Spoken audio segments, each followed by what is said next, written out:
Political correspondent Tom Harwood, very good morning to you. So give us a sense then of what's in Boris Johnson's agenda for this week and what sort of week he's looking to have. Well, he's trying to get the agenda back to normal. Of course, this is what we saw last week as well. It's been a bit of an uphill struggle for this government when they've been trying to talk about the big issues elsewhere in the world and domestically. Of course, the Prime Minister's trip last week to India was rather overshadowed by an enormous parliamentary bust-up, where at first the Conservative whips tried to oppose a Labour motion, in the end ended up pulling their amendment, giving Conservative MPs a free vote. It was the most almighty mess while the Prime Minister was away. So potentially that trip seeming rather undermined. The Prime Minister sticking in Westminster this week. Maybe his idea is that talking to MPs more, having more face-to-face time with his MPs might be a better way to move forward. However, all of these claims about Partygate do still rumble on.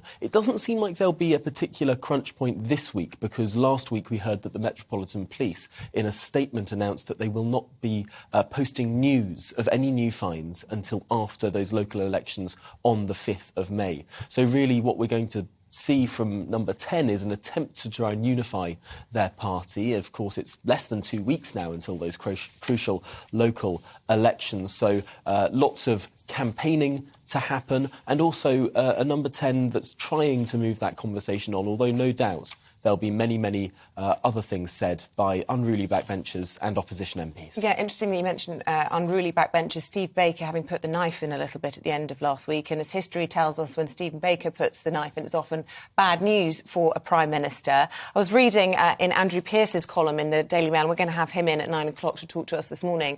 He thinks that there's been something like 46 letters now submitted to the 1922 committee, which of course is the committee that can trigger a vote of no confidence if it gets 54 letters, significantly higher than a lot of people had been suggesting, but many of them backdated, so that if we do, if the Conservative Party next week in the local elections do badly, that will not be good for the Prime Minister. What are you hearing about that? I've heard something very similar, which is there's no point in putting these letters forward before a sort of crunch point, because the 5th of May is not only going to be a crunch point when it comes to those local elections in which the Conservatives are expected to do incredibly badly, but also that could be a date where suddenly a new tranche of fines are unveiled. Noticing the Met Police's statement last week, it wasn't saying that they will not give out any more fines. It was saying they will not announce the giving out of any more fines. So it could be the case that fixed penalty notices are being issued this week and early next week, and we only hear about them the day after the local elections. So if the 6th of May becomes a day of bad headlines for the Conservatives in terms of losses of councillors, hundreds of councillors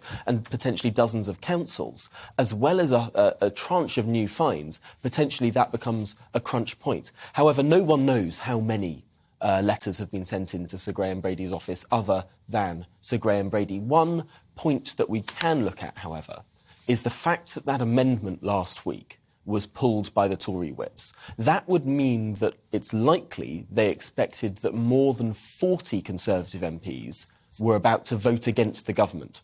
Because to reduce a majority of 80 to 0, you need 40 Conservative MPs to vote against the government, sort of counting 2 votes each way. So that would suggest that there were at least 40 MPs willing to vote against the government. That's getting very close to that 54 number. Yeah.